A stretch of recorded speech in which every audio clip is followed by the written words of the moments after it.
പ്രിയപ്പെട്ട സുഹൃത്തുക്കളെ, ഇന്ന് ഏപ്രിൽ 7.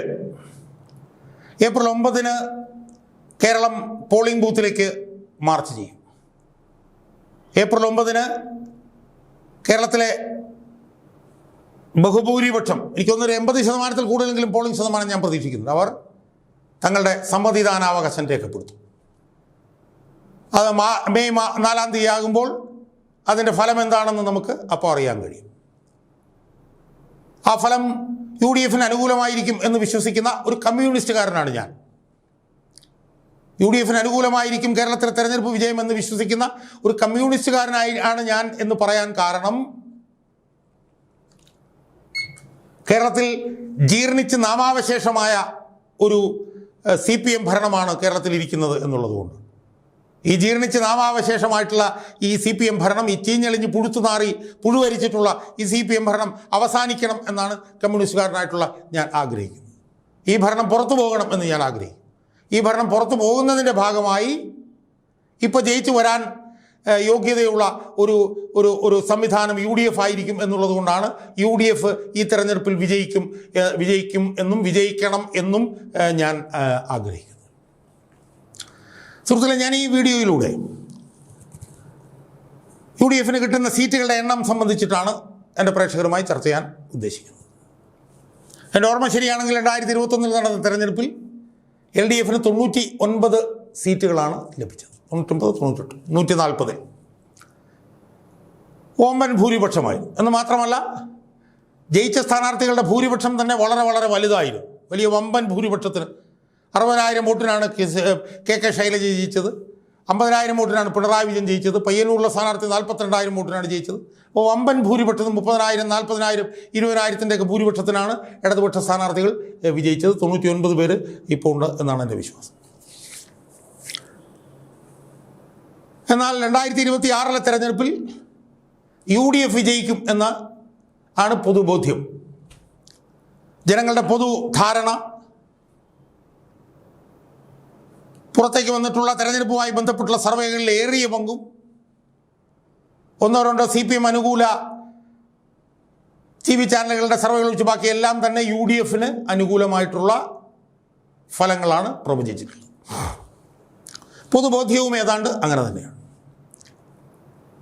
അപ്പോൾ ചോദ്യം, 99 സീറ്റിൽ അധികാരത്തിൽ വന്ന LDF-ന്, 21 അധികാരത്തിൽ വന്ന LDF-ന് എന്തുകൊണ്ട് 2026 അധികാരം നഷ്ടപ്പെടും എന്ന് പറയുന്നു എന്ന് ഉള്ളതാണ് ചോദ്യം. അതിന് ഒരുപാട് മറുപടികൾ നമ്മുടെ മുന്നിലുണ്ട്. കഴിഞ്ഞ 10 വർഷം കേരളത്തിൽ ഭരിച്ച CPM-ൻ്റെ സർക്കാരിനെതിരായിട്ടുള്ള ഭരണവിരുദ്ധ വികാരം തിളച്ചു മറിയുകയാണ് കേരളത്തിൽ എന്നുള്ള കാര്യത്തിൽ ആർക്കും ഒരു തർക്കവുമില്ല. ഭരണത്തിനെതിരായിട്ടുള്ള വികാരം അതിനേക്കാളൊക്കെ ഉയർന്നു നിൽക്കുന്നത് ഭരണത്തിന് നേതൃത്വം നൽകുന്ന പിണറായി വിജയൻ എന്ന് പറയുന്ന രാഷ്ട്രീയ നേതാവിനെതിരായിട്ടുള്ള വികാരം ജനങ്ങളുടെ മനസ്സിൽ അണപൂട്ടി ഒഴുകുകയാണ്. പിണറായി വിജയനെതിരായിട്ടുള്ള വികാരം CPM എന്ന് പറഞ്ഞ പാർട്ടിയിൽ മാത്രം ഒതുങ്ങി UDF എന്ന് പറഞ്ഞ സംവിധാനത്തിൽ മാത്രം ഒതുങ്ങി നിൽക്കുന്നില്ല. പിണറായി വിജയനെതിരായിട്ടുള്ള വികാരം ഒരുപക്ഷെ UDF-ൻ്റെ അണികളെക്കാൾ കൂടുതൽ മനസ്സിൽ കൊണ്ടു നടക്കുന്നത് CPM-ൻ്റെ അണികളാണ് എന്നാണ് ഇപ്പോൾ നമുക്ക് മനസ്സിലാക്കാൻ കഴിയുന്നത്. UDF-ന് വിജയത്തിന് വേണ്ടി CPM-ൻ്റെ അണികൾ പോലും ആത്മാർത്ഥമായി പ്രവർത്തിക്കുന്നു എന്നാണ് നമുക്ക് മനസ്സിലാക്കാൻ കഴിയുന്നത്.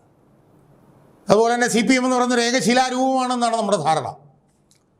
CPM-നകത്ത് ഒരു പൊട്ടിത്തെറികളും കണ്ട് നമ്മൾ ശീലിച്ചിട്ടില്ല.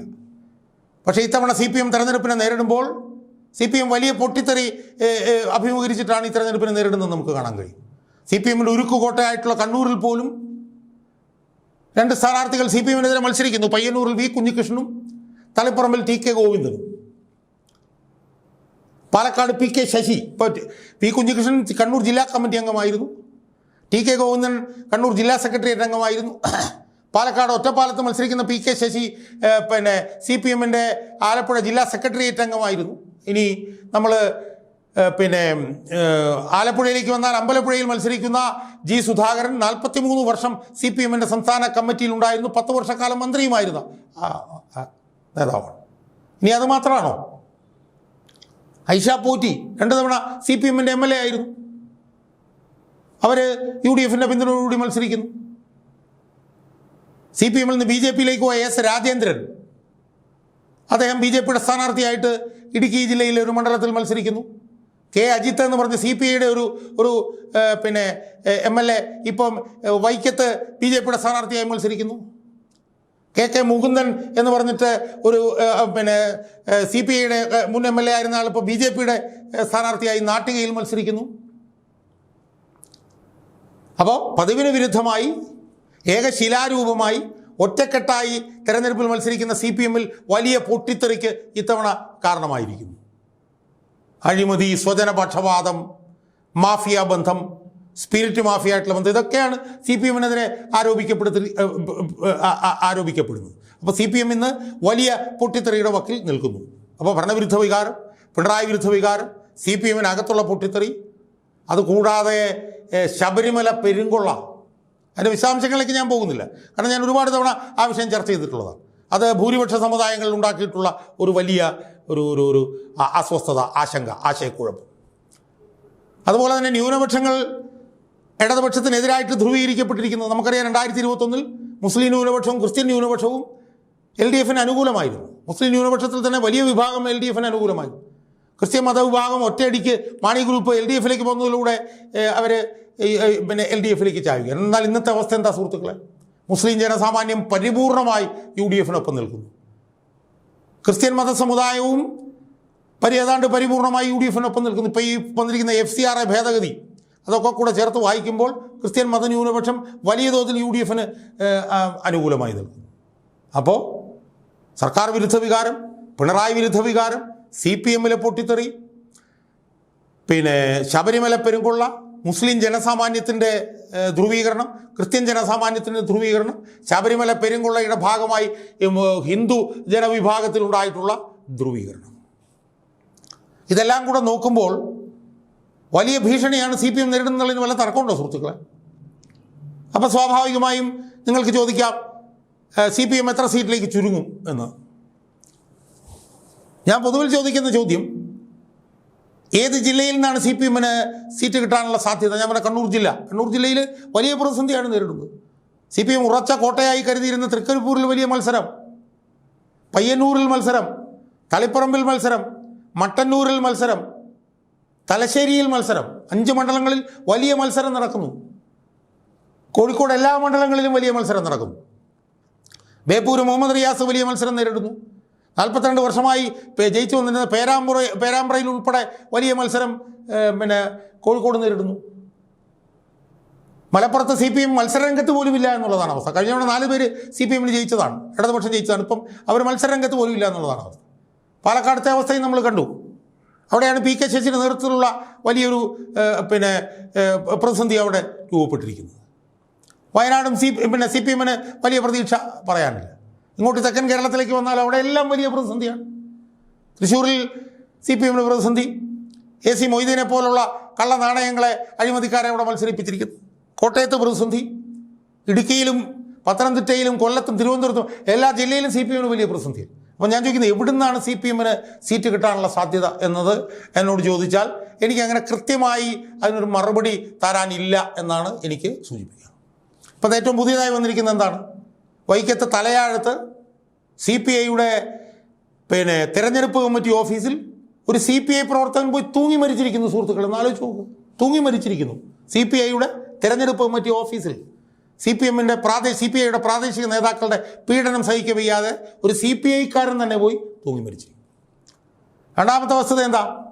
കേരളത്തിൽ പല സ്ഥലങ്ങളിലും പ്രളയമൊക്കെ ഉൾപ്പെടെ ഉണ്ടാവാനുള്ള കാരണം അഴിമതി നടത്താൻ വേണ്ടി എടുത്ത ചില തീരുമാനങ്ങളാണെന്നുള്ള നിലയിൽ മുൻ മന്ത്രിയായിരുന്ന K കൃഷ്ണൻകുട്ടിയുടെ ഒരു ഓഡിയോ സന്ദേശം പിന്നെ മാത്യു കുടനാടൻ പുറത്തു കൊണ്ടുവന്നിരിക്കുന്നു. ഞെട്ടിക്കുന്ന വസ്തുതയല്ലേ സുഹൃത്തുക്കളെ?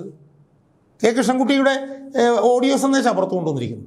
കരിമണൽ ലോബിക്ക് വേണ്ടി പ്രളയം ഉണ്ടാക്കി എന്നൊക്കെ പറഞ്ഞിട്ടുള്ള സാധനങ്ങളാണ് വന്നിരിക്കുന്നത്. അതോടൊപ്പം തന്നെ മൂന്നാമതായി വന്നിരിക്കുന്ന ഒരു പ്രധാനപ്പെട്ട വിഷയം എന്താ? വിഷയം ശബരിമല സ്ത്രീ പ്രവേശനത്തിൻ്റെ വിഷയത്തിൽ സർക്കാർ നിലപാട് മാറ്റിയിരിക്കുന്നു. ഇതിന് സമാനമായി നമ്മൾ കണ്ട ഞെട്ടിക്കുന്നൊരു വസ്തുത എന്താ? ചെറ്റക്കുടിൽ ജനിച്ച പിണറായി വിജയൻ വർഷങ്ങൾക്ക് മുമ്പ് സാബുവും ജയിക്കുമെന്ന് പറഞ്ഞ ശതകോടീശ്വരമായി പാരീസിൽ ചെന്നപ്പോൾ ഒരു ദിവസം 7 ലക്ഷം രൂപ വാടകയുള്ള ഒരു ഹോട്ടലിൽ താമസിച്ചു എന്നുള്ള വിവരം, ഞെട്ടിക്കുന്ന വിവരം പുറത്തു വന്നു. ആർഭാടം, ധൂർത്ത്, ധൂർത്തിൻ്റെ സാമ്രാജ്യത്തിലെ രാജകുമാരൻ എന്ന് പിണറായി വിജയനെ ജനങ്ങൾ പറയുന്ന അവസ്ഥ. അപ്പോൾ ഇതെല്ലാം കൂടെ നോക്കുമ്പോൾ ഏത് ജില്ലയിൽ എവിടെ നിന്നാണ് CPM-ന് സീറ്റ് കിട്ടുക എന്ന് ചോദിച്ചാൽ എനിക്കറിയില്ല. 14 ജില്ലകളുണ്ട്. 14 ജില്ലകളിൽ നിന്ന് കൂടി ഒരു 10, 30, 35 സീറ്റൊക്കെ കിട്ടിയാൽ ഭാഗ്യം എന്നാണ് എനിക്ക് പറയാനുള്ളത്. 2001 പോലും 40 സീറ്റാണ് UDF-ന് CPM-ന് ഉണ്ടായിരുന്നത്. അത്രയും പോലും ഈ കിട്ടാനുള്ള സാധ്യത കുറയുകയാണ് എന്നാണ് എനിക്ക് സൂചിപ്പിക്കാനുള്ളത്. എന്തായാലും ഒരു കാര്യം ഉറപ്പാണ്, ഒരു സംശയവും എനിക്ക് ആ കാര്യത്തിലില്ല. UDF 100 കടക്കാനുള്ള സാധ്യതയാണ്.